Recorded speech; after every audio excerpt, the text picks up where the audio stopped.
নমস্কার বন্ধুরা, পম্পার কিচেনে আপনাদের সকলকে স্বাগত। আজ আমি গমের আটা আর সুজি দিয়ে অপূর্ব একটা হেলদি জলখাবার বা নাস্তার রেসিপি আপনাদের সাথে শেয়ার করব। কোনো রকম বেলাবেলি বা মাখার ঝামেলা ছাড়াই আজকের যে জলখাবারটা বানাবো আমার মতো বানিয়ে দেখবেন। এটা এতটাই নরম তুলতুলে হয় যে মুখে দিলেই মিলিয়ে যাবে। আর এইভাবে বাচ্চাদের স্কুল টিফিন বলুন বা বাড়িতে ঝটপট বানিয়ে নিতে পারেন। দেখবেন বাচ্চারা ভীষণ খুশি হবে আর একটার জায়গায় দুটো খেয়ে নেবে। তাহলে চলুন দেরি না করে আজকের এই অপূর্ব স্বাদের জলখাবারের রেসিপিটা দেখে নেওয়া যাক। আজকের এই পরোটা বানানোর জন্য প্রথমেই দেখুন 1 কাপ আমি সুজি নিয়ে নিয়েছি। সুজিটাকে ব্লেন্ড করার দরকার নেই, জাস্ট এইভাবে নর্মাল ব্যবহার করলেই হবে। আর যতটা সুজি নিয়েছি ততটাই আমি এখানে গমের আটা ব্যবহার করছি। স্বাদ মতো এখানে দিয়ে দেবো লবণ, সামান্য একটু কালো জিরে দিয়ে দিলাম, আর ব্লেন্ড করা মিছরি দিয়ে দিলাম ছোট্ট চামচের হাফ চামচ, একটু দিলে বেশ ভালো লাগবে খেতে। এবার সমস্ত শুকনো উপকরণ একটু ভালোভাবে নাড়াচাড়া করে মিক্স করে নেব। এবার দেখুন যে কাপের মাপ করে সমস্ত উপকরণ ব্যবহার করেছি সেই কাপের মাপ করে এখানে আমি 1 কাপ জল দিয়ে দিলাম। 1 কাপ জল দিয়ে এবার মিশ্রণটাকে একটু ভালোভাবে মেখে নেব। আবারও 1 কাপ আমি জল নিয়েছি। একেবারে খুব বেশি জল দিয়ে দেব না, অল্প অল্প দেব, আর এটাকে খুব সুন্দর করে মেখে নেব।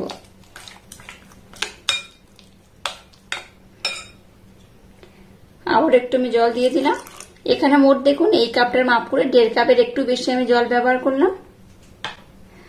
জল যদি আবার লাগে পরে সেটা ব্যবহার করব, এই মুহূর্তে আমি কিন্তু এখানে জল অ্যাড করব না। আর এখানে যেহেতু সুজি ব্যবহার করেছি তাই মিশ্রণটা কিন্তু অনেকটা ফুলে যাবে আর জলটাকে সুজি অনেকটাই অ্যাবজর্ব করে নেবে। এবার এটাকে আমি আধ ঘন্টার জন্য রেস্টে রেখে দেবো। আধা ঘন্টা পর আমি আবার ফিরে আসবো। আধা ঘন্টা পর দেখাবো মিশ্রণটা কেমন হবে আর এই মিশ্রণটার ঘনত্ব কেমন হলে আজকের এই রেসিপিটা বা এই পরোটাটা একদম পারফেক্ট হবে। এবার একটা ছোট পাত্র আমি নিয়ে নিয়েছি, আর এখানে দেখুন নিয়ে নিয়েছি পেঁয়াজ। পেঁয়াজটাকে আমি টুকরো টুকরো করে কেটে নিয়েছি, দেখে বুঝতেই পারছেন। আর এখানে আমি 2টো পেঁয়াজ কেটে নিয়েছি, তো 2টো পেঁয়াজের মধ্যে একটা পেঁয়াজের অংশ আমি এখানে নিয়ে নেব। এইভাবে দেখুন একটা পেঁয়াজের অংশ আমি নিয়ে নিয়েছি। একটা বড় সাইজের টমেটো নিয়েছি, এখান থেকেও আমি কিছুটা নিয়ে নেব।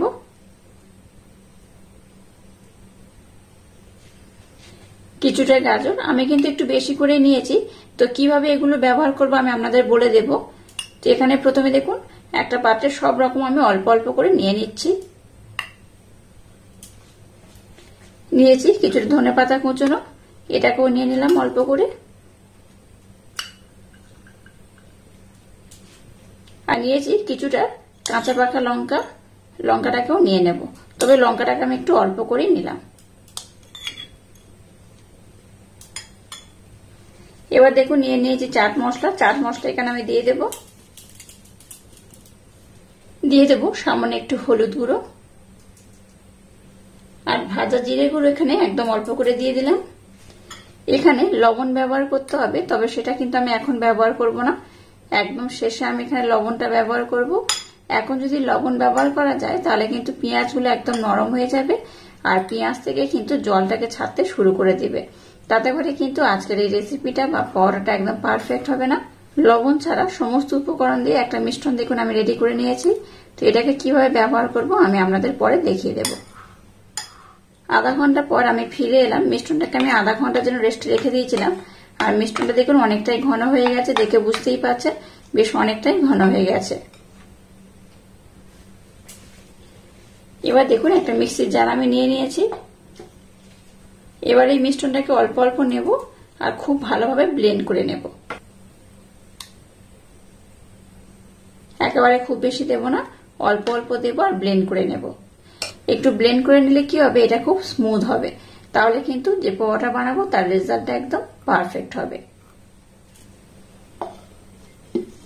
মিশ্রণটাকে একটা আলাদা পাত্রে আমি খুব সুন্দর করে ব্লেন্ড করে ঢেলে নিয়েছিলাম, সেটাকে এই পাত্রের মধ্যে আবার ঢেলে নিলাম।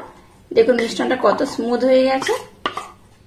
মিশ্রণটাকে এবার আমি আপনাদের দেখাচ্ছি, দেখুন কত সুন্দর হয়েছে। এটাকে কিন্তু একটু এইভাবে ঘন করে বানাতে হবে, খুব পাতলা করে বানালে হবে না। এখানে আর একটু আমি জল দিয়ে দেব। 2 কাপের মধ্যে এই এতটা পরিমাণে জল ব্যবহার করলাম, আর কিন্তু এখানে জলের প্রয়োজন হবে না। আবার এটাকে আমি খুব সুন্দর করে ব্লেন্ড করে নেব। এবার ঘনত্বটা দেখুন কেমন হয়েছে। ঘনত্বটা কিন্তু এইরকমই হয়েছে, খুব পাতলা যেমন নয় আবার খুব ঘনও নয়।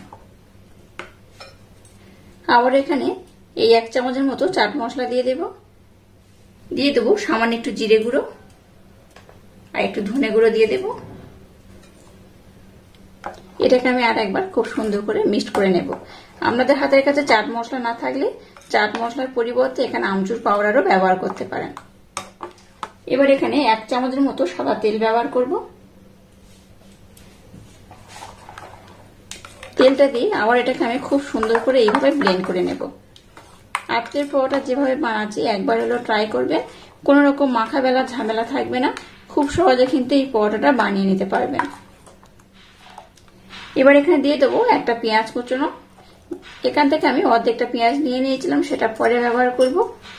এবার এখানে অর্ধেক পেঁয়াজটা দিয়ে দিলাম। অর্ধেকটা দিয়ে দেবো টমেটো কুচনো, দিয়ে দেবো গাজর কুচনো। গাজরটাকে আমি গ্রেট করে নিয়েছি, আপনারা চাইলে কিন্তু কুচে নিতেও পারেন। দিয়ে দেবো কাঁচা লঙ্কা আর দিয়ে দেবো ধনেপাতা কুচনো। আবারও সমস্ত উপকরণ একসাথে খুব ভালোভাবে আমি এইভাবে মিক্সড করে নেব। আমি এখানে যে সবজিগুলো ব্যবহার করলাম আপনারা চাইলে কিন্তু অন্যান্য সবজিও ব্যবহার করতে পারেন, যে এই সবজিগুলোই ব্যবহার করতে হবে এরকম কোনো কিন্তু কথা নেই। আপনাদের হাতের কাছে যে সবজি থাকবে সেই সবজি দিয়ে আজকের এই রেসিপিটা বানাতে পারেন।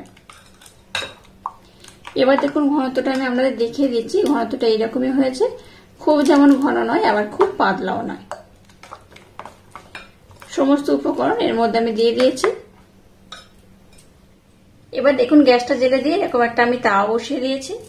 তাওয়াটাকে ভালোভাবে গরম করে নিয়েছি। এবার দেখুন সাদা তেল অল্প করে আমি নিয়ে নিয়েছি। ব্রাশের মাধ্যমে এইভাবে একটু সাদা তেলের প্রলেপ আমি লাগিয়ে দেব। বেশি তেল দেওয়ার দরকার নেই, এইভাবে একটু সাদা তেলের প্রলেপ লাগিয়ে দিলেই হবে। এবার দেখুন তেলটাকে গরম করে নিয়েছি। এবার এই মিশ্রণটাকে অল্প অল্প দিয়ে দেব।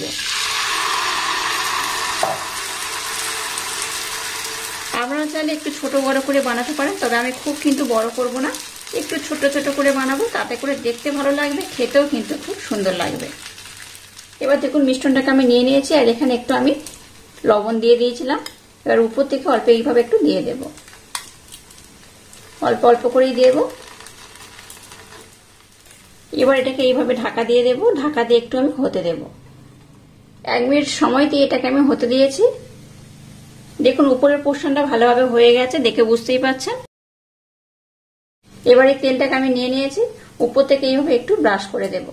খুব বেশি কিন্তু তেলে আমি এই পোহাটা ভাজবো না, উপর থেকে এইভাবে একটু ব্রাশ করে দিলেই হবে। আর এই দেখুন এটা কিন্তু একদম ফ্রাই প্যান থেকে ছেড়ে উঠে যাচ্ছে, কত সুন্দর হয়েছে। এবার এটাকে আমি উল্টে দেব। গ্যাসের ফ্লেমটাকে একদম লো রেখে এটাকে ভাজতে হবে। এবার পিছনের পোর্শনটাকে এইভাবে একটু চাপ দিয়ে দিয়ে সেট করে নিতে হবে। একদম কম তেলে এরকম একটা হেলদি নাস্তা বা জল খাবার অবশ্য ট্রাই করবেন, আশা করছি আপনাদের ভীষণ ভালো লাগবে। আবারও ঢাকা দিয়ে দেবো, আবারও 1 মিনিট ধরে হতে দেব।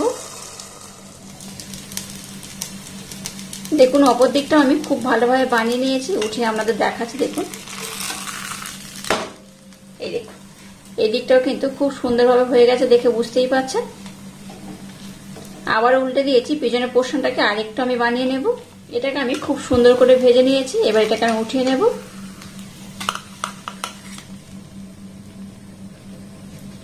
আবার একটু তেলের ব্রাশ আমি করে দেবো, একদম অল্প করে।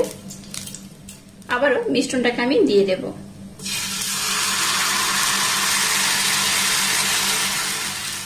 আবার এই মিশ্রণটাকে উপর থেকে আমি দিয়ে দেবো, একটু হাত দিয়ে দিলাম তাতে করে দিতে সুবিধা হবে। বানিয়ে নিয়েছি, এবার উল্টে দেব। দেখুন এটাও খুব সুন্দরভাবে হয়ে গেছে। এবার এটাকে আমি উঠিয়ে নেব। আর একইভাবে সবগুলোকে আমি সুন্দর করে ভেজে নেব। পরোটাগুলোকে দেখুন আমি খুব সুন্দর করে রেডি করে নিয়েছি, আর কত সুন্দর দেখতে হয়েছে দেখুন। এটা দেখতে যেমন সুন্দর, খেতে তেমনই অপূর্ব অসাধারণ। সবগুলোকে একটা প্লেটের মধ্যে আমি সার্ভ করে নিলাম। দেখুন সমস্ত পরোটার প্লেটের মধ্যে আমি নিয়ে নিয়েছি, আর পরোটাগুলো কত সুন্দর হয়েছে দেখুন। এটা যেমন নরম হয়েছে তেমন তুলতুলে। সুজি আর গমের আটা দিয়ে এই পরোটা একবার হলো বাড়িতে ট্রাই করবেন। এইভাবে একবার না বানালে ভীষণ মিস করবেন। আর দেখুন কত সুন্দর দেখতে হয়েছে, প্রত্যেকটা কিন্তু খুব সুন্দরভাবে হয়ে গেছে। এইভাবে সবজি দিয়ে, সুজি দিয়ে আর আটা দিয়ে হেলদি একটা পরোটা অবশ্যই একবার ট্রাই করবেন। বাচ্চাদের স্কুল টিফিন বলুন বা বাড়িতে এইভাবে কিন্তু বানিয়ে দেবেন, দেখবেন বাচ্চারা ভীষণ মজা করে খাবে আর খুব খুশি হবে। আর এটা কতটা নরম হয়েছে দেখে বুঝতেই পারছেন। এই দেখুন হাতের মধ্যে মুঠি করে নিচ্ছে, আবার কিন্তু এইভাবে খুলে যাবে, আর একটাও কিন্তু ভেঙে যাচ্ছে না। এই দেখুন কতটা সুন্দর হয়েছে। আমি একটা আপনাদের দেখাচ্ছি, দেখুন এটা কত সুন্দর হয়েছে। এই দেখুন এটা যেমন নরম তেমন তুলতুলে, আর মুখে দিলেই দেখবেন মিলিয়ে যাবে। একবার হলো সুজি আর গমের আটা দিয়ে এই পরোটা ট্রাই করবেন, আশা করছি আপনাদের ভীষণ ভালো লাগবে। আর আজকের এই অপূর্ব স্বাদের পরোটার রেসিপিটা যদি আপনাদের ভালো লাগে তাহলে চ্যানেলটাকে লাইক, শেয়ার, কমেন্ট এবং সাবস্ক্রাইব করবেন, আর পাশে থাকা বেল আইকনটা প্রেস করে দেবেন। তাহলে টাটা, আবার দেখা হচ্ছে নতুন কোনো রেসিপি নিয়ে।